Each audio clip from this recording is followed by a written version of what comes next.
এরপরে রাসূল সাল্লাল্লাহু আলাইহি সাল্লাম এক মুমিন আর এক মুমিনের সাথে আচরণগত দিক কি করবে তাও বলছে।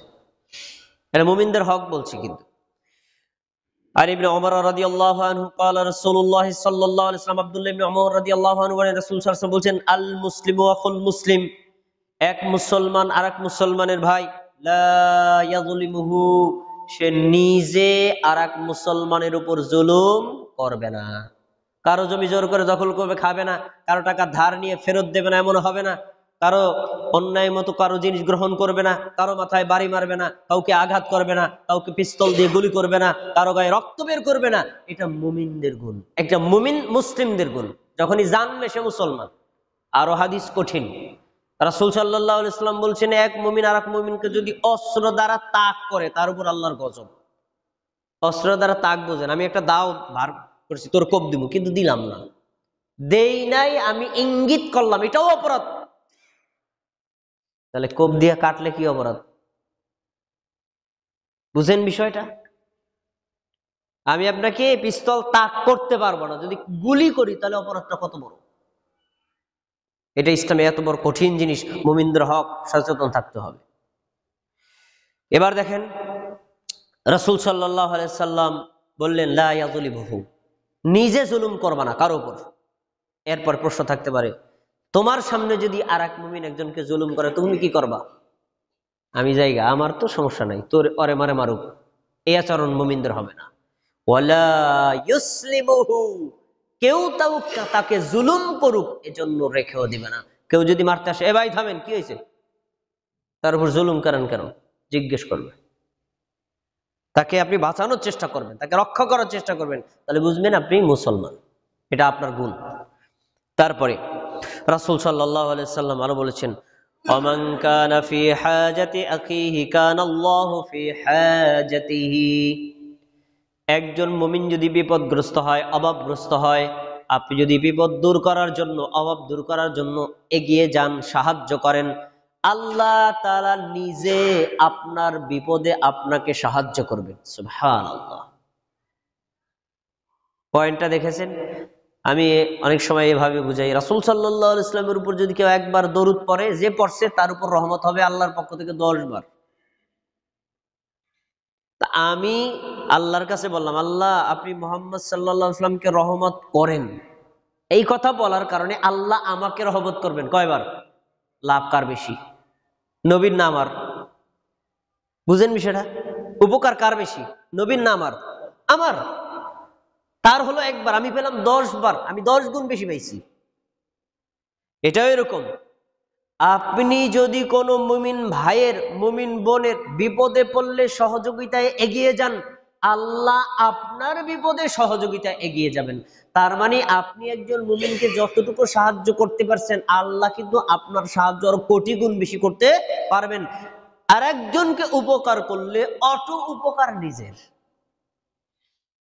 আর একজনকে সাহায্য করতে পারলে অটো সাহায্য হবে কার? নিজের। এটা ইসলাম ধর্ম। পরের শব্দটা দেখেন, এটা আমরা কয়জনে করি? তিনি বলছেন, ওয়ামান ফাররাজা আন মুসলিমিন কুরবাতান ফাররাজাল্লাহু কুরবাতাই মিন কুরাবি ইয়াউমাল কিয়ামাহ। কোন মুমিন ভাই, কোন মুমিন বোন যদি অপর ভাই বোনের কোন বিপদ দূর করে, কোন কষ্ট দূর করে, কোন অসহায়ত্ব দূর করে দেয়, আল্লাহ তাআলা কিয়ামতের দিন তাকে বিপদ থেকে বাঁচায় দিবেন। বিপদের অভাব নাই পরকালে। কবরে বিপদ, মিজানে বিপদ, পুলসারাতি বিপদ, হাসরে বিপদ, জাহান্নাম থেকে বাঁচার বিপদ, এতগুলো স্তর আপনি যখন পার হবেন, দেখবেন আপনার হিসাব যখন জমা দিচ্ছে তখনও বিপদ, এবং হিসাব যখন শুরু হবে তখনও বিপদ। এতগুলো বিপদ আপনার সামনে পড়ে আছে, আপনি যদি এক মুমিন ভাইয়ের সহযোগিতায় বিপদ থেকে বাঁচানোর জন্য যান, আল্লাহ কিয়ামতের দিন আপনার বিপদ উদ্ধার করে দিবেন। তাহলে আর এক মুমিনের সহযোগিতা আমি যতটুকু করছি, তার কারণে আমার নিজের উপকার আরো বেশি। এরপরে শব্দটা দেখেন, কয়জনে করেন আপনারা? আমান সাতারা মুসলিমান সাতারাহুল্লাহু ইয়াওমাল কিয়ামাহ। কোন মুমিন ভাই, কোন মুমিন বোন যখন দেখে আরেকজন মুমিন ভাইয়ের মধ্যে দোষ আছে, আরেকজন মুমিন বোনের মধ্যে দোষ আছে, ধরেন জেনা করে, ধরেন চুরি করে, ধরেন মনে করেন মিথ্যা কথা বলে, ধরেন বিড়ি সিগারেট খায়, ধরেন মনে করেন হারাম ইনকাম করে, এগুলো আপনি দেখছেন, সুদ খায়, সুদের সাথে আপনি দেখছেন, তখন আপনি কি করবেন? আপনি এটাকে গোপন করে তাকে বলবেন, অন্য কাউকে না। বুঝতে পারছেন? আমি আমি আপনার মসজিদের খতিব, আমি সুদ খাই, আপনি জানছেন। প্রথম কাজ, মুসল্লি বা অন্য কাউকে না বলে আমাকে বলা, ভাই আপনার দ্বারা তো এই জিনিসটা কখনোই আমার প্রত্যাশা ছিল না, আমি আপনাকে আল্লাহর জন্য ভালোবাসি, এটা আপনি ছেড়ে দেন। তাহলে আপনি যখন আমাকে বললেন তখন আমার সংশোধনের সুযোগ হলো। আমাকে না বলে যখন আবুল কালাম আজাদ ভাইকে বললেন তখন কি হলো? আমার নামে তার কাছে গীবত হলো, আমার তো সংশোধন হবে না। এখন আমার দোষটা দেখে যখন আপনি গোপন করেছেন, অন্য কাউকে না বলে আমাকে বলেছেন, দেখেন আল্লাহ আপনার কি করবেন? সাতারাহুল্লাহু ইয়াউমাল কিয়ামা। আপনি দুনিয়াতে অনেক অপরাধ করেছেন, কিয়ামতের দিন সব মানুষের সামনে উন্মুক্ত হয়ে যাবে। আল্লাহ তাআলা বলবেন, আব্দুল হান্নান শহীদুলের একটা দোষ গোপন করেছিল, আব্দুল হান্নান আজ তোর আমি 10টা অপরাধ গোপন করে দিলাম, দুনিয়ার কাউকে জানতে দেব না, আখিরাতে কেউ তোর বুঝতে পারবে না। তাহলে আমার দোষ গোপন করার কারণে মানে উপকার কার হলো বেশি? আপনার নিজেরই উপকার হলো বেশি। আমরা চলতে ফিরতে মানুষের সাথে উঠতে বসতে দেখবেন বহু দোষ, বহু মানুষের ভিতরে দোষ খুঁজে আমরা পাবো।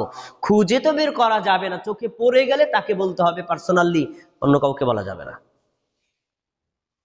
ইসলাম ধর্ম কত চমৎকার, কত সুন্দর, কত উত্তম বিষয়। দেখেন ওমর রাদিয়াল্লাহু তাআলা আনহু শাসক ছিলেন, তখন একজন ব্যক্তি ওমরের কাছে গিয়ে বলছেন, আপনার রাজ্যের অমুক ব্যক্তি এই অপরাধিত। তখন তিনি বলছেন, তুমি আমার কাছে না বলে তার কাছে বলতা, তাহলে সে সংশোধনের সুযোগ হইতো।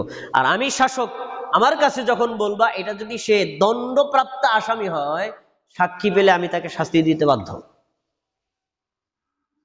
আমার কাছে আগে বলো কেন? আগে তাকে বলো, তাকে সংশোধন করো। কত চমৎকার কথা। তা তিনি যে বলতে পারতেন, তুমি তো খুব ভালো মানুষ, আমার কাছে বলছো, আয় ধর আর ধর, এর শাস্তি দি। তিনি কথা বলেন নাই, মানে তিনি ইসলামের রুলসটা তাকে বুঝাই দিচ্ছেন যে আমি শাসক, আমি যখন জানবো, আমি বিচারক, আমি যখন জানবো আমার কাজ বিচার করে দেওয়া, কিন্তু আমার পর্যন্ত আসার আগে তাকে সংশোধন করে দাও, তাহলে ভালো হয়। এই হলো রাসূল সাল্লাল্লাহু আলাইহি ওয়াসাল্লামের সাহাবীদের চরিত্র এবং ইসলামের শিষ্টাচার। কিন্তু আমরা অপরের দোষ গোপন করব তো দূরের কথা, অপরের দোষ যদি হয় 1 কেজি, ওটার আমরা 1 মণ বানাইয়া 40 কেজি বানাইয়া প্রচার করি। এটা হলো আমাদের চরিত্র। ভাইয়েরা, এই গুণগুলো হলো মুমিনদের আর মুসলিমদের। আমরা এই গুণগুলো অর্জন করার চেষ্টা করব। এগুলো যদি আদায় করি, আমাদের সমাজ পরিবার হবে সুন্দর একটি সোনালী সমাজ। তারপরে রাসূল সাল্লাল্লাহু আলাইহি ওয়াসাল্লাম মুমিন মুসলিমদের একেবারে ইন্ডিকেট করে 8টা হকের কথা বলেছেন। ইন্ডিকেট করে একেবারে ভাগ ভাগ করে বলেছেন। এই 8টা হক আমাদের জানতে হবে এবং এই 8টা হক যথাযথভাবে আদায় করার চেষ্টা করতে হবে। দেখেন হাদিস, সহিহ বুখারী হাদিস নাম্বার 1240, আবু হুরায়রা রাদিয়াল্লাহু আনহু বলেন, রাসূলুল্লাহ সাল্লাল্লাহু আলাইহি ওয়াসাল্লাম বলেছেন, হকুল মুসলিমি আলাল মুসলিমি খামসুন। একজন মুসলমান আর একজন মুসলমানের উপর 5টা হক আছে। হক মানে অধিকার, মানে এটা সে ফরজ আপনার কাছে পাবে। আল্লাহর নামাজ পড়া যেমন আল্লাহর হক, এটা আল্লাহর যেমন আপনাকে ফরজ করেছেন, আল্লাহ তাআলা এক মুসলমানের আর এক মুসলমানের কিছু কাজ ফরজ করছেন। 5টা, এই হাদিসে 5টা, সামনে আরো বাড়বে না। 5টা কি? 1 নম্বর শুনেন, রদ্দুস সালাম।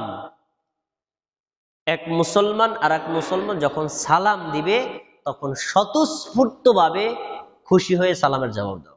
একটু আগে ভাইয়ের সাথে ঝগড়া করে আসছি, পথে দেখা হয়েছে, সালাম দিছে, মাথা অন্যদিকে ঘুরায় চলে যাওয়া যাবে না।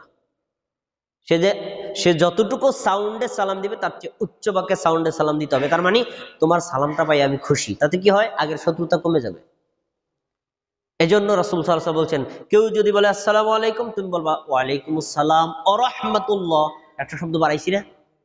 কেউ যদি বলে আসসালামু আলাইকুম ওয়া রাহমাতুল্লাহ, তখন তুমি কি বলবা? ওয়ালাইকুমুস সালাম ওয়া রাহমাতুল্লাহি ওয়া বারাকাতুহু। এই যে অতিরিক্ত শব্দটা বাড়াইলাম, তার মানে সেলিম, আমি তোমার উপর খুশি। আর যদি বলেন আসসালামু আলাইকুম, আমি বললাম মাথা জারা দিলাম, তার মানে আপনার সালামটা পাই আমি খুশি না। এরকম 5 দিন করলে পরের দিন আপনি আমার সালামও দিবেন না। রদ্দুস সালাম, সালামের জবাব দেওয়া স্বতঃস্ফূর্ত ভাবে। আচ্ছা, 2 ওয়া ইয়াদুল মারিদ, তোমার মুমিন ভাই মুমিন যদি শোনো অসুস্থ হয়ে গেছে, সে যদি তোমার সাথে শত্রুতাও করে, তাকে দেখতে যাবা। বিপদে পড়ছে, যদি দেখো যে এখন চিকিৎসা করতে নিয়ে যাওয়া দরকার, অটো ভাড়া নাই, ভ্যান ভাড়া নাই, আচ্ছা টাকা আমি দিয়ে দিচ্ছি, নিয়ে যাও। ভ্যানাল ভাই ভাড়া আমি দেব, মানে নিয়ে যাও, নিয়ে যাও, হাসপাতাল নিয়ে যাও। এটা করবে না। ইয়াদুল মারিদ, মুমিন ভাই মুসলিম ভাই যখন অসুস্থ হবে, তাকে দেখতে যাওয়া, তাকে সেবা শুশ্রূষা করা, তাকে আশ্বস্ত করা, তার জন্য দোয়া করা। তারপর তিনি বলছেন ওয়া ইত্তিবাউল জানাইজি, অসুস্থ হওয়ার পর লোকটা ভালো হতে পারে, আলহামদুলিল্লাহ, মারাও যেতে পারে। যদি মৃত্যুবরণ করে, তখন তুমি তার জানাজায় শরীক হবা। জানাজায় শরীক হওয়া এটা মুমিনদের একটা হক। জানাজায় শরীক হবে আপনার নিজের আত্মীয় স্বজন, একেবারে মুমিন মুসলিম ভাই, বা পথ দিয়ে যাচ্ছেন, দেখতেছেন জানাজা দাঁড়িয়ে গেছে, আপনি গাড়িটা থামাইয়া তার জানাজা শরীক হবেন, সে তো মুসলমান ভাই, এটা তার হক। 3টা হক বললাম। 4 নম্বর ওয়া ইজাবুদ দাওয়াহ, কোন মুমিন ভাই যদি আপনাকে খাবারের জন্য দাওয়াত দেয়, বিয়ের অনুষ্ঠানে, ওলিমা অনুষ্ঠানে, অথবা মানে যে কোনো ধরনের একটা অনুষ্ঠানে যদি আপনাকে দাওয়াত দেয়, তখন আপনি দাওয়াতে সাড়া দিবেন। যদি তার দাওয়াতে যান, তাহলে সে খুশি হবে, ভাই দাওয়াত দিছিলাম, আসছেন। না আসলে সে আপনার উপর অসন্তুষ্ট হবে। ওয়া ইজাবুদ দাওয়া, দাওয়াত দিলে তার ডাকে সাড়া দেওয়া, এটা মুমিনদের হক। তারপরে ওয়া তাশমিয়াতুল আতিসি, যখন একজন মুমিন আপনার সামনে হাসি দিল, হাসি দেওয়ার পরে কি বলতে হয়? আলহামদুলিল্লাহ। এই শব্দটা যখন আপনার কানে যাবে, তখন আপনি কি বলবেন? ইয়ারহামুকাল্লাহ। ইয়ারহামুকাল্লাহ শব্দটা বলা আপনার জন্য ওয়াজিব। সে আলহামদুলিল্লাহ বলে আল্লাহর কাছে প্রশংসা করছে, আপনি দোয়া করলেন আল্লাহ আপনার উপর রহম করুক। এগুলো হলো মুমিন মুসলিমদের হক, এগুলো আমাদের আদায় করতে হবে। আরেকটি হাদিস আসছে, রাসূল সাল্লাল্লাহু আলাইহি ওয়াসাল্লাম বলছেন, এক মুসলিম আরেক মুসলিমের জন্য হক 6টা।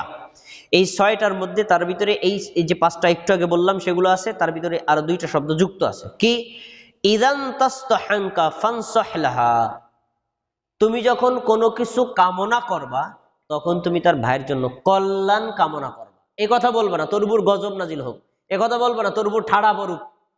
কি আমরা বলি না? এরকম তো আমরা বলি, তুই আমার সাথে শত্রুতা করছ না, দাঁড়া ওই যে রাস্তাতে যাইতে গাড়ির তলে বইরে মর। বলা যাবে না। কি বলতে হবে? আমি আপনার কল্যাণ কামনা করব, অকল্যাণ কামনা করা যাবে না, যাবে না। এই হাদিস আপনারা শুনছেন, কোন মুসলমান ওযু করার পরে যদি 2 রাকাত সালাত আদায় করে, এবং সালাতের মধ্যে এবং সালাতের ওযু করার পরে মাঝখানে যদি অকল্যাণকর কোনো কিছু না বলে, মুমিনদের জন্য কল্যাণকর বলে, আল্লাহ তাআলা তার দোয়া কবুল করবেনই করবেন। সুবহানাল্লাহ। শব্দের শর্ত কি?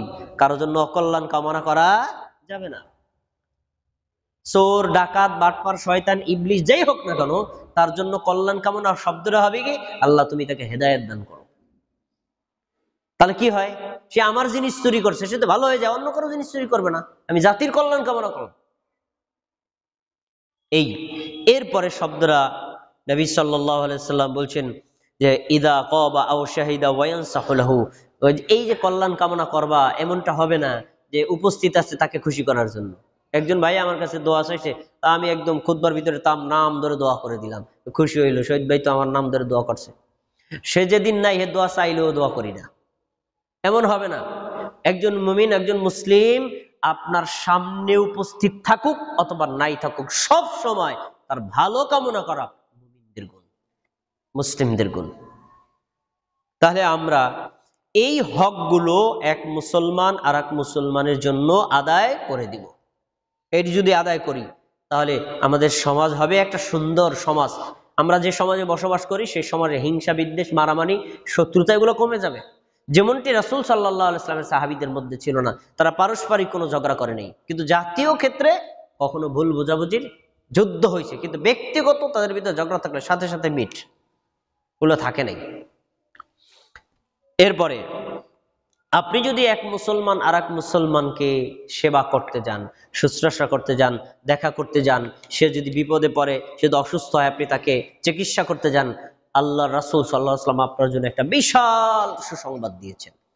হাদিস দেখেন, সুনানে আবু দাউদ হাদিস নাম্বার 3100, عن علي رضي الله تعالى عنه قال علي رضي الله عنه বলেছেন ما من رجل يعود مريضا ممسكا إلا خرج معه 70,000 ملك। কোন মুমিন নারী কোন মুমিন পুরুষ যদি জানে তার এক ভাই তার এক বোন, মুমিন বোন মুমিন ভাই, তার আত্মীয় স্বজন যেই হোক অসুস্থ হয়েছে, যদি দেখতে যায় তার বাসায়, তাকে দেখার জন্য আসছে, শুনলাম তুমি অসুস্থ হয়েছে এই জন্য আসছি, তোমার অবস্থা কি, তোমার শারীরিক খোঁজ খবর নেওয়ার জন্য আসছি। তো এইটা যদি সে রওনা দেয়, কখন? সকালবেলা যদি রওনা দেয়, যেই সে ঘর থেকে বের হবে তখন থেকে সন্ধ্যা পর্যন্ত 70,000 ফেরেশতা তার জন্য আল্লাহর নিকটে ক্ষমা চাইবে। সুবহানাল্লাহ। আপনি শুনছি আপনি অসুস্থ, আমি সকালবেলা বের হলাম আপনার দেখার জন্য, তো সকালবেলা যখন যাব ওই টাইমে শুরু হবে সূর্য অস্ত যাওয়া পর্যন্ত এই 12টা ঘন্টা 70,000 ফেরেশতা আল্লাহর কাছে আমার জন্য দোয়া করবে। আল্লাহ শহীদুল ইসলাম তার আব্দুল্লাহ ভাইকে দেখতে গেছে, তুমি তাকে তার পাপ ক্ষমা করে দাও। ফেরেশতারা 70,000 ফেরেশতা আমার জন্য দোয়া করবে। তাহলে বুঝেন তো, আমি আপনাকে দেখতে গেছি একবার, আর 70,000 ফেরেশতা আমার জন্য দোয়া করতেছে, মানে 70,000 গুণ উপকার আমার বেশি। ইসলাম সামাজিক ব্যবস্থা, মুমিনদের হক, মুসলমানের হক, পারস্পরিক সামাজিক ব্যবস্থা এত সুন্দর করেছে, এগুলো যদি আমাদের সমাজে অ্যাপ্লাই হয়, সমাজটা যে কত সুন্দর হবে আপনারও কল্পনার বাইরে। গেল সকাল।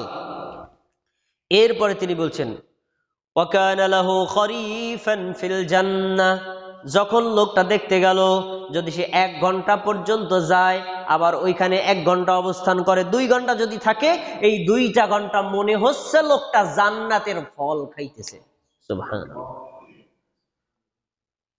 তাহলে কোন মুমিন নারী পুরুষ অসুস্থ হলে তার সেবা শুশ্রূষায় যদি আপনি যান, তাহলে আল্লাহ তাআলা আপনার জন্য এই ব্যবস্থা রেখেছেন। তো জান্নাতের ফল তো দুনিয়াতে খাইতে পারবেন না, কবে খাবেন? মৃত্যুর পরে। তার মানে আপনি জান্নাতি, এটা প্রত্যাশা করা যায়। ইমানের তাগিদে যখন এক মুমিন ভাইকে দেখতে গেছেন, আপনার জন্য আল্লাহ রাসূল কি বললেন? মনে হচ্ছে তুমি জান্নাতের ফল খাইতেছো, এখন তো খাবা না, খাবা জান্নাতে গিয়ে, তার মানে তুমি জান্নাতি। এরপরে রাসূল সাল্লাল্লাহু আলাইহি ওয়াসাল্লাম পরের শব্দটা কি বলছেন? ওয়ামান আতাহু মুসবিহান খারাজা মাআহু 70,000 মালাকিন ইস্তাগফিরুনা লাহু হাত্তা ইউমসি ওয়া কানা লাহু খলিফান ফিল জান্নাহ। সন্ধ্যাবেলা কোন নারী কোন পুরুষ যদি যখন মুমিন ভাই বোনকে দেখতে যায়, সন্ধ্যায় রওনা দেওয়ার পরে সকাল হওয়া পর্যন্ত 70,000 ফেরেশতা তার জন্য আল্লাহর কাছে ক্ষমা চায়। আর যতক্ষণ সে দেখতে গিয়ে ওখানে অবস্থান করবে, পথে থাকবে আর গিয়ে দেখবে, অবস্থান করবে, ততক্ষণ মনে হচ্ছে লোকটা জান্নাতের ফল আহরণ করতেছে। এত সুন্দর ব্যবস্থা ইসলামে আল্লাহ তাআলা রেখেছেন। তারপরে মুমিনদের আর অনেক হক আছে। পার্থিব জীবনে আমরা অনেক কাজ করি যেগুলো আমাদের কমন সেন্স বলে কাজটা করা ঠিক হয়নি, কিন্তু ইসলামে এইটা উল্লেখ করছে। ইসলামে এগুলো উল্লেখ না করলেও হয়তো কমন সেন্সে বোঝা যাইতো কাজটা ঠিক না, কিন্তু তাও আল্লাহ রাসূল উল্লেখ করে দিয়েছেন। দেখেন কি, ওয়ালা ইয়াবিউ হাদিরুল লিবাদ, কোন গ্রামের মানুষ যখন পণ্য বিক্রি করার জন্য বাজারে নিয়ে আসবে, পথে তারে আটকাইয়া পণ্য কিনবা না। এখান থেকে আপনি দুধ বিক্রি করার জন্য বাজারে নিয়ে যাচ্ছেন, এখান থেকে আমি কিনে রাখলে সমস্যা নাই, কিন্তু বাজারে গেলাম, যাই দেখলাম বাজারে আজকে দুধের চাহিদা বেশি, মানে বিয়ের অনুষ্ঠানে 4-5 গ্রুপ আসছে, তা দুধের দাম অন্যদিন 70 টাকা, আজকাল মনে করেন 100 টাকা করিয়া।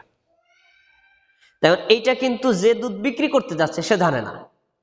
তা আপনি যখন জানলেন, জানার পরে কলস একটা নিয়ে ওই হাটের বাজার থেকে আরেকটু আগাইয়া পথে আসলে, এই দুধওয়ালা থামেন, দুধ কত করে? সে তো গতকালের হিসেবে 70 টাকা করে চাইছে, বুঝতে পারছেন? আপনি তখন ওখান থেকে কিনে নেন। ইসলাম বলছে কিনতে পারবা না, উনি বাজারে আসুক তারপরে কিনবা। তুমি ওখানে 70 টাকা করলে উনি 30 টাকা করে ঠকবে, তাকে ঠকানো যাবে না। ইসলাম কোন জায়গায় কথা উল্লেখ করছে দেখছেন? 30 টাকা সে ঠকবে, এটাও তুমি ঠকাতে পারবা না। বাজারে আসুক, বাজার দর অনুযায়ী ক্রয় করবা, তাহলে মুমিন ঠকবে না। এই অধিকারও ইসলাম উল্লেখ করছে, হাদিস, আমি নিজের কথা বলতেছি না। পরের শব্দ দেখেন, তারপরে রাসূল সাল্লাল্লাহু আলাইহি ওয়াসাল্লাম বলছেন, শোনো, ওয়ালা তানাজাসু ওয়ালা ইয়াবিউর রাজুলু আলা বাই'i আখিহি, একজন ভাই একটা পণ্য কেনার জন্য দামাদামি করতেছে, তুমি এই দামের উপর দাম করবা না। যদি দাম করে ওনার সাথে কাটছাট হয়ে যায়, ভাই আমি 70 টাকা দিব, দিলে দেন, না দিলে থাক, উনি হাইটা চলে গেছে, এবার আপনি বলতে পারবেন ভাই না দিলে আমি 10 টাকা বেশি দেবো, 80 টাকা দেবেন দেন। কিন্তু ওনার দামের উপর আপনি দাম করতে পারবেন না, তাহলে কি হয়? ভাইয়ের হক নষ্ট করা হয়। এইটাও ইসলামে উল্লেখ করা। তারপরে আর একটা কথা, ওয়ালা ইয়াখতুবা আলা খিতবাতি আখি, দেখেন চমৎকার কথা, এটা আপনারাও বলবেন, কমন সেন্স বলবে কাজটা ঠিক না। ধরেন মানে আমি একটা এলাকার একটা মেয়েকে বিয়ের প্রস্তাব দিছি, আমি তাকে বিয়ে করবো, বিয়ের প্রস্তাব দিছি। এখন আমার সাথে বিয়ে হোক বা না হোক, কাটছাট ভাই না ঠিক আছে হবে না, তখন আপনি প্রস্তাব দিতে পারবেন। কিন্তু আমার সাথে কথা চলতেছে, এই অবস্থায় অন্য কেউ প্রস্তাব দিতে পারবে না। তাহলে কি হয়? আমার হক নষ্ট করা হয়। এইটাও ইসলামে উল্লেখ করা। আর একটা কথা শুনবেন, ওয়ালা তাসআলুল মারআতা তালাকা উখতাকিহি লিতাকফাহা মা ফি ইনাইহা, মা বোনদের কথা চলে আসছে। একজন পুরুষের যদি 2 জন 3 জন 4 জন স্ত্রী থাকে, এক স্ত্রী তার স্বামীকে বলতে পারবে না ওই 3 জনে ছেড়ে দাও, বলতে পারবে না। কিন্তু আমাদের সমাজে এই কাজটা দেখা যায়, এক পুরুষ যদি 2টা বিয়ে করে, দ্বিতীয় স্ত্রী প্রথম স্ত্রীর সাথে দেখাই করতে দেয় না। যদি দেখা করো তাহলে আমি তোমার ঘরে থাকবো না। এমন রেকর্ড আছে না নাই? যদি আপনি কাজটা করেন তাহলে ওই বোনের হক নষ্ট করলেন। আপনি তো মুমিনই হতে পারেন। আপনি যেমন চান স্বামী হারা, আমি থাকতে চাই না, সেও তো থাকতে চায় না, তাহলে তার হক আপনি কেন নষ্ট করবেন? ইসলামে এইটাও উল্লেখ করা, এক বোন আর এক বোনের তালাক প্রত্যাশা করতে পারবে না। তুমি তোমার স্বামীরে বলতে পারো না তার তালাক দিয়ে দাও, কোন পুরুষকে বলতে পারো না ওরা রাখার দরকার নেই, ছেড়ে দে, বলা যাবে না। কেন? যখন আপনি এই কাজটা করলেন তখন আপনার বোনকে তার হক থেকে বঞ্চিত করলেন। ইসলামে এই হকটা পর্যন্ত উল্লেখ করা। তারপরে পণ্যের দোষ জানিয়ে বিক্রি করা। কয়েকজন লোক ইমানদার, এটা আমাদের বেচা কিনায় পাওয়া যায়। আব্দুল হান্নান ভাই আমার মোটরসাইকেলটা বিক্রি করবো, তখন আব্দুল হান্নান ভাই আমার তো একটা গাড়ি লাগে, আপনি এটা দিবেন, গাড়ি কোন সমস্যা আছে? গাড়ি মনে করেন আমি 3 বার সারছি, আমি নিজেই বিরক্ত হয়ে গেছি। আব্দুল হান্নান ভাই না ভাই গাড়ি অনায়াসে চালাইতে পারবেন, কোনো সমস্যা নেই। তাই এই যে আমি পণ্যটা বিক্রি করব, এটার দোষকে আমি তাকে বলছি না গোপন করছি? গোপন, হারাম। আপনি যখন দোষযুক্ত কোনো প্রাণী, আপনি একটা গাভী পালছেন, গাভীটা বাচ্চা দিছে, এখন দুধ দহন করতে গেলে লাথি মেরে আপনার একটা হান্ডি বাতিল ভালাই দেয়, এটা বিক্রি করে দেবো। সেলিম ভাই কিনবে, ভাই আমার তো একটা গাভী লাগবে, তা আপনি গাভীটা বিক্রি করবেন, আমি নিতে চাই, আপনার চিনি যেহেতু গাভী, কোনো সমস্যা না। আর না ভাই খুব সুন্দর গাভী, আজকে সেলিম ভাই কিনা কালকে তোমার দোয়াইতে গেছে, লাথি মেরে হেরে সহ শেষ। তাহলে আমি যে জানলাম পণ্যটায় দোষ আছে, দোষটা তাকে বলছি, বলি নাই, গোপন করছি। গোপন করলে পণ্যের দাম হয়তো 5,000 টাকা কমে যেত, এই কাজের কারণে গোপন করছি। ইসলামে এটা হারাম করা হয়েছে। পণ্য বিক্রয় করার সময় দোষ থাকলে বলতে হবে, ভাই আমার পণ্যের এই সমস্যা আছে, তুমি 10 টাকা কম দাও, কিন্তু পরে বলতে পারবে না। এরকম কথা বলে বিক্রয়কারী ইমানদার মুসলমান কয়জন আছে আমাদের? তার মানে প্রতারণা করতে রাসূল সাল্লাল্লাহু আলাইহি ওয়াসাল্লাম নিষেধ করেছেন। প্রতারণা করে অপর মুসলমানকে তুমি ধোঁকা দেবা, ইসলামে এটা হারাম, করা যাবে না। দোকানদাররা যারা বেচা কিনা করে দেখে নেনি, মানে যেই পণ্যটা ডিসপ্লে করে রাখে ওটা খুবই ভালো, আর যারা ইনটেক ওটা ভালো না। এক বস্তা ধান আমি বিক্রি করব, দেখবেন নিচে হয়তো চিটা আছে, উপরে ভালো ধান, আপনি তো উপরে দেখবেন, ভিতরে তো দেখতে পারবেন না। এই যে প্রতারণা, ইসলামে এগুলো হারাম, নিষিদ্ধ। রাসূল সাল্লাল্লাহু আলাইহি ওয়াসাল্লাম এগুলো নিষিদ্ধ করেছেন। তাহলে অপর মুমিনকে ঠকানো হয়, অপর মুমিনের হক নষ্ট করা হয়। তুমি যেরকম এরকম প্রতারিত হয়ে অন্যের পণ্য কিনতে তুমি অপছন্দ করো, তোমার ভাইও তো এটা অপছন্দ করে, এটা তুমি কেন করবা? এই যে ইসলামী শরীয়ত। তারপরে অপর মুসলমানকে হ্যায় প্রতিপন্ন করা যাবে না। অপর মুসলমানকে হ্যায় প্রতিপন্ন করা যাবে না। আমরা অনেক সময় এভাবে অপর মুসলমানকে হ্যায় প্রতিপন্ন করি। যেমন ধরেন আমাদের সমাজে কিছু পেশা আছে নিম্নমানের পেশা, ধরেন নিম্নমানের পেশা। তো আমার বাবা এক সময় হয়তো মুচি ছিলেন, আমার বাবা এক সময় মুচি ছিলেন, তো আমরা পরস্পর কথা বলতেছি, এক পর্যায়ে কথা বলবেন, সমাজে বলবেন, শহীদ ভাই আপনার বাবা জানি কোন জায়গায় জুতা সেলাই করতো, কোন বাজারে জানি করতো, বুরকাটা বাজারে, বুরকাটা বাজারে। মানে এটা জনতার সামনে বলার উদ্দেশ্য কি? আমার বাবা মুসি ছিল। এটা কি আমাকে অপমান করা না সম্মান করা? অপমান। যে শব্দটা বললে আপনার মুমিন ভাই অপমানিত হয়, সে শব্দ সমাজে বলা যাবে না। যে শব্দটা বললে আপনার মুমিন বোন সমাজে অপমানিত হয়, এই শব্দটা বললে তাকে কষ্ট দেওয়া ইসলাম এটা হারাম। রাসূল সাল্লাল্লাহু আলাইহি ওয়াসাল্লাম নিষেধ করেছেন।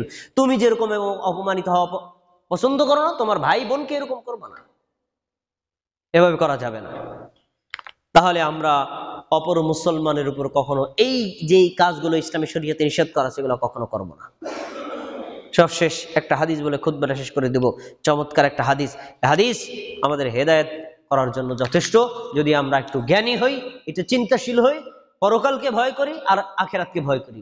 দেখুন একটা হাদিস, কোন মুমিন মুসলমানকে কোনো দিক থেকেই জুলুম করা যাবে না। সেটা টাকা পয়সা নিয়ে হতে পারে, তার মাথায় বাড়ি দিয়ে হতে পারে, তাকে কষ্ট দিয়ে হতে পারে, গীবত পরনিন্দার মাধ্যমে হতে পারে। যে কোনো দিক থেকে কোনো মুসলমানের উপর জুলুম করা যাবে না। যদি করেন আপনার জন্য ভয়ঙ্কর শাস্তি, এবং এটা শাস্তিটার প্রায়শ্চিত্ত কিভাবে হবে আপনি চিন্তা করেন। আমি হাদিস বলছি, সহিহ মুসলিম হাদিস নাম্বার 6473। আন আবি হুরায়রা রাদিয়াল্লাহু আনহু ক্বালা রাসূলুল্লাহ সাল্লাল্লাহু আলাইহি ওয়াসাল্লাম, আবু হুরায়রা রাদিয়াল্লাহু আনহু বলেন, রাসূল সাল্লাল্লাহু আলাইহি ওয়াসাল্লাম বলছেন, আতাদরুনা মাল মুফলিস? সাহাবীরা, তোমরা কি জানো মুফলিস কাকে বলে? সবাই একটু আমার দিক তাকায় হাদিসটা শোনেন, চমৎকার হাদিস, খুব গুরুত্বপূর্ণ। হাদিসটা শেষ খুতবার। তোমরা কি জানো মুফলিস কাকে বলে? এই মুফলিস শব্দটা বাংলা অর্থ করলে হয় নিঃস্ব, অসহায়। এখন আপনাদেরকে যদি জিজ্ঞেস করি, ভাই আপনারা বলেন তো নিঃস্ব কাকে বলে? আপনারা বলবেন জান টাকা নাই, পয়সা নাই, সেই তো নিঃস্ব, তাই না? আমরা শব্দই তো আমরা বুঝি। তিনি বলছেন, তখন ক্বালু আল মুফলিসু ফিনা মান লা দিরহাম লাহু ওয়ালা মাতাআন। আল্লাহ রাসূল, আমাদের সমাজে ওই লোকটাকে আমরা নিঃস্ব, দারিদ্র, গরিব, অসহায় মনে করি যার কোনো স্থাবর অস্থাবর সম্পত্তি নেই, নিজের থাকার কোনো জায়গা নাই, নিজের কোনো গাড়ি নাই, নিজের কোনো বাড়ি নাই, নিজের কোনো সম্পদ নাই, এমনকি নিজের নগদ কোনো টাকাও নাই। সে সকালবেলা যায় বদলা কামলা দিয়ে, বিকেল বেলা টাকা আনে, আসার সময় বাজার করে খায়। বদলা যাইতে না বলে ওই দিনে না খাওয়া ছাড়া উপায় নাই। এই টাইপের লোকটাকে আমরা কি মনে করি? নিঃস্ব, মুফলিস। এবার হাদিসের পরের অংশ শোনেন। فقال رسول الله صلى الله عليه وسلم, আল্লাহ রাসূল বললেন, ইন্নাল মুফলিসা মিন উম্মতি ইয়াতুনা ইয়াওমাল কিয়ামা। তোমরা তোমাদের পার্থিব সেন্সে বলছো মুফলিস কাকে বলে, এবার আমার সেন্সটা শোনো। আমার উম্মতের মধ্যে ওই লোকটাই হলো সবচেয়ে নিঃস্ব, দারিদ্র, অসহায় এবং সবচেয়ে ফকির আর গরিব, যে লোকটা কিয়ামতের দিন সালাত নিয়ে এসেছে, সিয়াম নিয়ে এসেছে, যাকাত নিয়ে এসেছে। তার মানে লোকটা দুনিয়াতে মুসল্লি ছিল, দুনিয়াতে লোকটা সালাত আদায় করেছিল, দুনিয়াতে লোকটা সিয়াম পালন করেছিল, দুনিয়াতে লোকটা কি যাকাত দান করেছিল। সালাত আছে, সিয়াম আছে, যাকাত আছে, হজ আছে, অন্যান্য ফরজ নফল আমলগুলো আছে। সাথে সে কি কি অপরাধ করছে, অপরাধগুলো শোনো। এক, ওয়ায়াতি কদ শাতামা হাযা, সে অপর মুমিন বিরুদ্ধে মিথ্যা অপবাদ দিছে। পার্শ্ববর্তী বোন কোনো জেনায় লিপ্ত না, তার স্বামী বিদেশে থাকে, কিন্তু আমরা ধারণা প্রসূত বলছে ওর স্বামী বাড়ি না, তাহলে এই লোকটা বারবার আসে কেন, এইটা মনে হয় অপরাধের সাথে জড়িত। এরকম আমরা অনেক সময় বলছি না, কিন্তু আসলে অপরাধে জড়িত না, এবং হতে পারে এই যে মিথ্যা অপবাদ দিয়েছে একটা গুনাহ জড়িত হয়ে গেছে। তারপর অমুকের সম্পদ সে খাইছে কিন্তু ফেরত দেয় নাই, জমি খাইছে, জমি ফেরত দেয় নাই, টাকা নিচ্ছে ধার, টাকা ফেরত দেয় নাই। এরকম জুলুমকারী লোক আছে না? আছে, এ কাজ করছে। এ বলছেন ওয়াসাফাকা হাযা, অমুকের মাথায় একটা বাড়ি মারছে, লোকটা ওই বাড়িটা খাইয়া হাসপাতাল ভর্তি ছিল 1 সপ্তাহ। অমুকের মাথায় একটা কোপ মারছে, রক্ত বের হয়ে গেছে। এই কাজগুলো করছে। তারপরে ওয়াদারাবা হাযা, অমুকের উপর প্রহার করছে। ফায়ুতা হাযা মিন হাসানাতিহি, এখন এই মুসল্লি, এই যাকাত আদায়কারী, এই সিয়াম পালনকারী নারী পুরুষের থেকে আল্লাহ রাসূল তার পেইড করছেন, মানে ঋণ পরিশোধ করছেন। কিভাবে? যেই লোকটারে মিথ্যা অপবাদ দিছিল না, সে আল্লাহর কাছে অভিযোগ করেছে, আল্লাহ এই লোকটা, আমি জেনা করি নাই, আমাকে জেনার অপবাদ দিছে, আপনি বিচার করেন। তখন কিয়ামতের দিন বলবে তোমার এই মিথ্যা অপবাদের পরিমাণে তার থেকে নেকি নিয়ে যাও, যাও চলে গেল। আরেকজন আছে আল্লাহ রাসূল, সে আমার মাথায় একটা বাড়ি দিচ্ছে, 1 সপ্তাহ হাসপাতালে ভর্তি ছিলাম, বিচার করেন। আল্লাহর কাছে বিচার চাইছে। আল্লাহ বলছেন ঠিক আছে, এই মাথায় বাড়ি দেওয়া পরিমাণে তার থেকে নেকি নিয়ে যাও, নিল। আরেকজনে এসে বলছে সে আমার থেকে 50,000 টাকা ধার নিছিল, আর টাকা দেয়নি, চাইছি দেয়নি। আল্লাহ এটার আপনি বিচার করেন। আল্লাহ তাআলা বলছে ঠিক আছে, তাহলে যাকাতের নেকি নিয়ে যাও। এবার নেকি দিতে দিতে দিতে দিতে সবার নেকি শেষ, এখনো কিছু পাওনাদার বাকি আছে। সালাতের নেকি শেষ, সিয়ামের নেকি শেষ, যাকাতের নেকি শেষ, এখনো কিছু পাওনাদার বাকি আছে। তারাও বলছে আল্লাহ আপনার কাছে এই অভিযোগ করছি, আপনি এখন বিচার করেন। তাই বিচার করবো, ওর তো নেকি নেই, কি নেওয়া, কি নেওয়া? ও একটা কাজ আছে, তোমার তো কিছু গুনাহ আছে তাই না? হ্যাঁ, তোমার যতটুকু তার কাছে পাওনা আছে সেই পরিমাণে গুনাহ তাকে দাও, ওই পরিমাণ গুনাহ তাকে দাও। অপরাধ করছো তুমি, শাস্তি ভোগ করবে সে, দাও। এভাবে 5 জনের, উদাহরণস্বরূপ 5 জনের বাকি আছে, 5 জনের গুনাহ তার ঘাড়ে চাপায় দেওয়া হবে। এখন লোকটার সালাতের নেকি গেল, সিয়ামের নেকি গেল, হজের নেকি গেল, যাকাতের নেকি গেল, ফরজ নেকি গেল, সুন্নাত নেকি গেল, নেকি শেষে লাস্টে অন্য লোকদের অপরাধ পাপ গুনাহ নিজে বহন করে জাহান্নামে নিক্ষিপ্ত হলো। আল্লাহ রাসূল বললেন কিয়ামতের দিন আমার উম্মতের মধ্যে এই লোকটাই সবচেয়ে নিঃস্ব, অসহায়, দারিদ্র, এর চাইতে গরীব আর কেউ হতে পারে না। আমি একটু বোঝানোর জন্য বলি, ধরেন আমাকে পুলিশ ধরে নিয়ে গেছে, নেওয়ার পরে বলছে আপনি অমুক জায়গায় হত্যা করছেন, আপনার বিরুদ্ধে হত্যার অভিযোগ আছে। আচ্ছা শোনেন, আমি যদি সত্যি লোকটাকে হত্যা করি, আমাকে যদি ফাঁসি দেয়, আমি কষ্ট পাবো, কিন্তু কষ্টটা কম হবে, আমি তো আসলে অপরাধ করছি। কিন্তু আমি যদি তাকে হত্যা না করি, মিথ্যা ভাবে আমাকে চাপাইয়া তারপরে আমাকে ফাঁসি দেয়, বলেন আমার কি কষ্ট কম না বেশি? বেশি না?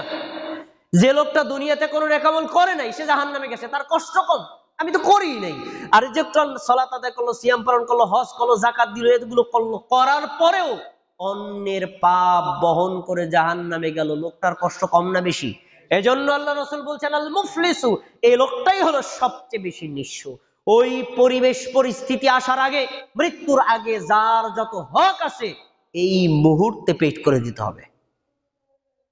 আপনার যদি জানা থাকে অমুকের জমি আমি জোর করে দখল করে খাইছি, সে আমার শক্তির কারণে নিতে পারে না, আজকে ডাকে নিয়ে আসবেন, আব্দুল্লাহ বাড়িতে তোর 1 বিঘা জমি আমি বেশি খাইতেছি, ধর নিয়ে যা।